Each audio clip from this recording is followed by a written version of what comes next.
Welcome to my YouTube channel learning point Santosh. आइए हम लोग जानते हैं आज वायुमंडल और कुछ पर्यावरण के बारे में। वायुमंडल में कौन कौन सी घटनाएं होती हैं और वायुमंडल को कितने भागों में बांटा गया है। तो आइए जानते हैं पृथ्वी के चारों ओर गैसीय आवरण को क्या कहा जाता है। पृथ्वी के चारों ओर गैसीय आवरण को क्या कहा जाता है, तो वायुमंडल कहा जाता है। पृथ्वी के चारों ओर गैसीय आवरण को क्या कहा जाता है, तो वायुमंडल कहा जाता है। वायु दाब को मापने वाले यंत्र को क्या कहा जाता है। वायु दाब किससे मापा जाता है, तो बैरोमीटर से। वायु दाब जो है बैरोमीटर से नापा जाता है। कह रहा है कि वायुमंडल क्या है। वायुमंडल जो है विभिन्न प्रकार के गैसों का मिश्रण है। वायुमंडल जो है विभिन्न प्रकार के गैसों का मिश्रण है। नाइट्रोजन, ऑक्सीजन, कार्बन, फिर और जो है अन्य अक्रिय गैसें भी उसमें पाई जाती है। सबसे ज़्यादा जो है नाइट्रोजन की मात्रा होती है, फिर उसके बाद ऑक्सीजन की, फिर उसके बाद कार्बन डाइऑक्साइड की, और फिर जो शेष बच जाती है विभिन्न प्रकार के अक्रिय गैसें या गैसों का मिश्रण होता है। और जलवाष्प, धूलकण इत्यादि का मिश्रण होता है। वायुमंडल में विद्यमान अक्रिय गैस कौन सी है प्रमुख, तो आर्गन है। आर्गन जो है वायुमंडल में विद्यमान महत्वपूर्ण गैस है। वायुमंडल की आर्द्रता किस यंत्र से मापी जाती है। वायुमंडल की आर्द्रता किस यंत्र से मापी जाती है, तो हाइग्रोमीटर से मापी जाती है। किससे मापी जाती है, हाइग्रोमीटर से। पृथ्वी के कितने भाग पर जो है या कितने प्रतिशत भाग पर जो है जल पाया जाता है, तो 71% भाग पर, लगभग 71% भाग पर जो है जल पाया जाता है। इसलिए पृथ्वी को नीला ग्रह कहा जाता है। समुद्र से जो है, नहीं सॉरी, समुद्र का जल है सबसे अधिक जो है खारा जल पृथ्वी पर पाया जाता है। और जिसे अंतरिक्ष से देखने पर हमारी जो है पृथ्वी नीली दिखाई देती है, इसीलिए पृथ्वी को नीला ग्रह भी कहा जाता है। पीने योग्य पानी यानी स्वच्छ जल जो है हमारे पृथ्वी में कितने भाग है, तो 2.5% है। 2.5% ये भी जो है कुछ ग्लेशियरों में, कुछ भूमिगत जल, कुछ नदियों और झीलों में पाया जाता है। पृथ्वी पर ऊर्जा का मूल स्रोत क्या है, तो पृथ्वी पे जो है ऊर्जा का मूल स्रोत सिर्फ और सिर्फ सूर्य ही है। सूर्य के द्वारा ही हम लोग को ऊर्जा प्राप्त होती है, या फिर प्रथम उपभोक्ता पेड़ पौधे जो हैं उन पे जो है भोजन या प्रकाश संश्लेषण के लिए जो है पूरी तरह से सूर्य पर ही निर्भर है। सौर विकिरण से कितना प्रतिशत, सौर विकिरण का कितना प्रतिशत जो है पृथ्वी पर पहुंचता है, तो 51% भाग जो है पृथ्वी पर पहुंचता है। महासागरों की औसत गहराई लगभग 4000 मीटर यानी 4 किलोमीटर। महासागरों की औसत गहराई कितनी है, तो 4000 मीटर। इसको 4 किलोमीटर भी हम लोग लिख सकते हैं। समुद्री जल की औसत लवणता जो है 35% है। इसको जो है 1000 पे गणना किया जाता है। 1000 पे जो है इसकी जो है गणना की जाती है कि लवण किस क्षेत्र की लवणता कितनी है, यानी 1000 PPT इसका अलग सूत्र होता है। समुद्री जल में पाया जाता है। समुद्री जल में जो सोडियम क्लोराइड यानी नमक पाया जाता है। जो हम लोग नमक खाते हैं आजकल जो वाइट वाला, वो जो है समुद्री जल से ही बनाया जाता है। और इसकी खेती मान लीजिए कि हम लोग जैसे धान, चावल, गेहूं की खेती करते हैं, तो समुद्री क्षेत्रों के जो है लोग नमक की खेती करते हैं, अपने खेतों को साफ करते हैं और समुद्री जल आके इकट्ठा होता है और फिर नमक का निर्माण होता है। उसको जो है प्यूरिफाई किया जाता है कंपनियों के द्वारा, और अलग अलग कंपनियों का ब्रांड का नाम दे दिया जाता है।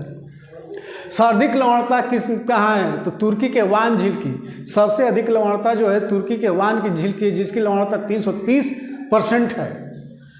तुर्की के वान झील की लवणता कितनी है, तो 330% है। वायुमंडल की सबसे निचली परत को, वायुमंडल के सबसे निचली परत को जो है क्षोभ मंडल कहा जाता है। वायुमंडल की सबसे निचली परत को क्या कहा जाता है, तो क्षोभ मंडल कहा जाता है। वायुमंडल की सबसे ऊपरी परत, वायुमंडल की सबसे ऊपरी परत को बहिर्मंडल कहा जाता है, यानी सबसे बाहरी भाग हो गया वो। सारी मौसमी घटनाएं जो होती है कहाँ होती है, तो क्षोभ मंडल में होती है। सारे जो है मौसमी घटनाएं क्षोभ मंडल, बिजली कड़कना, धूल कण, वर्षा होना, ये सब जो सारी घटनाएं जो मौसम की जो है क्षोभ मंडल में ही होती है। वायुमंडल का सर्वाधिक घनत्व, वायुमंडल जो है सबसे अधिक जो है घनत्व कहाँ है, तो क्षोभ मंडल में ही है। फिर आता है क्षोभ मंडल की मोटाई जो है किस मौसम में बढ़ जाती है, तो क्षोभ मंडल की मोटाई जो है ग्रीष्म ऋतु में बढ़ जाती है और शीत ऋतु में कम हो जाती है क्षोभ मंडल की मोटाई। अगला है प्रश्न कि क्षोभ मंडल में प्रति 165 मीटर तथा 1 किलोमीटर की ऊंचाई पर जाने पर तापमान घटता है। तो कह रहा है कि 165 मीटर अगर हम लोग जाएंगे तो 1 सेंटीग्रेड जो है तापमान कम हो जाएगा, क्या होगा, घट जाता है, 1 सेंटीमीटर जो है तापमान घट जाता है। और जो है 1 किलोमीटर अगर हम लोग जाते हैं ऊपर तो 6.4 सेंटीग्रेड तापमान जो है घट जाता है। समताप मंडल है, इसके आगे समताप मंडल में जो है वायुमंडल का नहर चाहे ओजोन परत है उसमें पाई जाती है। बहुत सारी घटनाएं जो उसमें पाई जाती है। पृथ्वी के अंदर प्रति 32 मीटर जाने पर तापमान में क्या परिवर्तन होता है? तापमान में वृद्धि हो जाती है, 1 सेंटीग्रेड की वृद्धि हो जाती है। पृथ्वी के अंदर 32 मीटर जाने पर तापमान में वृद्धि हो जाती है। तो कितने तापमान की वृद्धि होती थी? 1 सेंटीग्रेड तापमान की वृद्धि हो जाती है। वायुयान यानी जो भी हवाई जहाज वगैरह वो किस में उड़ते हैं? तो समताप मंडल में उड़ते हैं। किस में उड़ते हैं? समताप मंडल में उड़ते हैं। वायुयान जो है समताप मंडल में उड़ते हैं, वहाँ का तापमान जो है हमेशा सामान्य रहता है, नहीं एक ही जैसा रहता है। ओजोन परत पाई जाती है। ओजोन परत जो है समताप मंडल में ही पाई जाती है। किस में पाई जाती है? समताप मंडल में पाई जाती है। ओजोन परत को जो है O3 ओजोन यानी O3 से इसको जो है प्रदर्शित किया जाता है। ओजोन परत जो है सूर्य के विकिरण से निकलने वाले हानिकारक पराबैंगनी किरणों से जो है मनुष्यों की, जीव जंतुओं की और पृथ्वी की सुरक्षा करती है। यानी एक सुरक्षा बाल्ब की तरह जो है वायुमंडल पृथ्वी को घेरे हुए है। अगर वायुमंडल में ओजोन गैस ना रहे तो जो है विभिन्न प्रकार के कैंसर रोगों से जो है जीव जंतु और मानव ग्रसित होंगे और जो भी बर्फ जमे हुए ग्लेशियर वो पिघल जाएंगे और पृथ्वी जलमग्न हो जाएगी। तो यही अगला क्वेश्चन कि सूर्य से आने वाली पराबैंगनी किरणों को अवशोषित करता है। कौन अवशोषित करता है? तो ओजोन परत यानी O3 ओजोन परत जो है अवशोषित करती है। कह रहा है कि ओजोन परत मापने की इकाई को क्या कहते हैं? तो डॉप्सन कहते हैं। ओजोन परत को मापने की इकाई को डॉप्सन कहते हैं। ओजोन परत को नष्ट करने वाली गैस CFC क्लोरोफ्लोरोकार्बन कौन है? तो क्लोरोफ्लोरोकार्बन। आज जो है हम लोग अपने घरों में फ्रिज, AC लगाए हुए हैं तो जो है सबसे ज़्यादा जो है क्लोरोफ्लोरो ने CFC गैस उससे निकलती है और ओजोन परत की क्षरण हो रही है और अधिकांश जो है ओजोन परत में छेद हो चुका है, जिससे हानिकारक जो है पराबैंगनी किरण पृथ्वी पर आ रही है। उल्कापिंड जो है किस में जलते हैं? तो मध्य मंडल में जलते हैं। रेडियो में संचार संबंधित है, यानी रेडियो की जो भी है चाहे टीवी वगैरह जो चलता है किस मंडल से जो है उसकी किरणें परावर्तित होती है? तो आयन मंडल से परावर्तित है। ग्रीन हाउस गैस कौन कौन सी है? तो CO2 carbon dioxide, CFC chlorofluorocarbon, CH4 methane, nitrogen oxide NO2 जो है ये सब जो ग्रीन हाउस जो है गैसें हैं जो पृथ्वी के तापमान को जो है बढ़ा देती है। भारत की जलवायु कैसी है? तो भारत की जलवायु जो है उष्ण कटिबंधीय है। कैसी है भारत की जलवायु? तो उष्ण कटिबंधीय भारत की जलवायु उष्ण कटिबंधीय मानसूनी।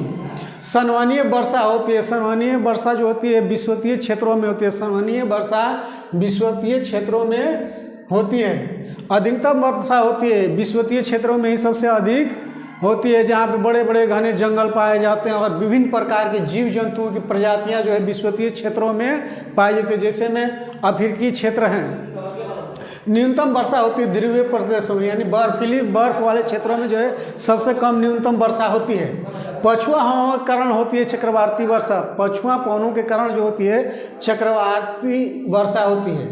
पछुआ हवा कहलाती है गरजता चालीसा। पछुआ पौने जो है गरजता चालीसा के नाम से भी जानी जाती है। मानसून सबसे पहले आता है। मानसून जो है सबसे पहले भारत में केरल राज्य में आता है और जून के प्रथम सप्ताह में आता है।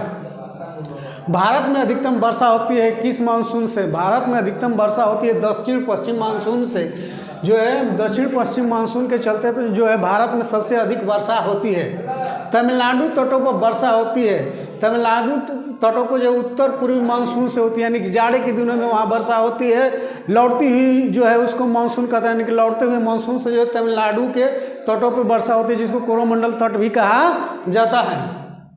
भारत की राष्ट्रीय औसत वर्षा कितनी है? भारत की राष्ट्रीय औसत वर्षा 110 सेंटीमीटर है। भारत की राष्ट्रीय औसत जो है वर्षा 110 सेंटीमीटर है। फेरल का नियम किससे संबंधित है? फेरल का नियम जो है पवनों की गति से है, यानी हवाओं की गति से संबंधित है। दोस्तों, मेरा YouTube channel learning point Santosh Kumar पसंद आया है तो सब्सक्राइब जरूर करें। धन्यवाद।